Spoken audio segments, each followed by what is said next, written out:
Mga vloggers are still ano pa, because during the last administration they played a big part in the communications office, no? Talagang isa sa mga integral part nung program ng past PCOO. Would we still accredit? Meron pa tayong accredit ng mga vloggers. During the time of PCOO Secretary Martin Andanar, I understand, and also it was brought by then erstwhile Press Secretary Trixie Cruz Angeles. Would you still continue, Attorney Cheloy?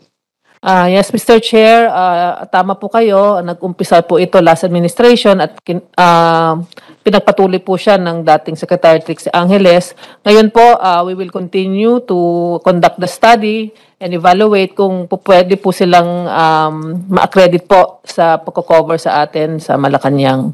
So ongoing pa po yung study po nito. So would the vloggers, would they have the same access, privileges given to the traditional media? Mr. Chair, kasama po yan sa ating in-evaluate. So in time, we will issue guidelines po on how this can be done. So with the OPS ensure that those who will be accredited, no, would live up to the high moral standards? Kasi pagkakaiba ko sa vloggers, they belong to social media. Talagang free to. Ang pagkakaiba doon sa traditional media and those who really work for media outfits, may accountability ito eh. 'Di ba? May etiquettes.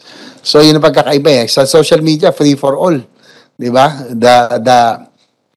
The irony sa atin pong bansa, Filipino people are supposedly the warmest. Tayo pinakamabait, magalang, pero pagdating sa social media, tayo rin ang pinakaano. Minsan parang may mga iba rito, parang na-unleash yung pagka-animal. Totoo lang, di ba? They are taking advantage of the walang accountability. So, paano magiging natin to? Kaya nga sabi ko, ang traditional media, talaga may accountability kayo. Meron kayong etiquette. So, how do we ensure that those vloggers that will be accredited will conform to the high standards? Yes, Mr. Chair, kaya nga po talaga pinag-aaralan po nating mabuti kasi gusto nating mag-set ng parameters at saka mga criteria para po ma-determine natin kung talagang maaari po silang i-accredit sa ating pagko-cover sa ating mga opisyal at sa Malacanang po in particular. Kaya nga po, Mr. Chair, we will also seek the guidance din ng ibang mga sektor para po mapag-aralan po natin itong mabuti.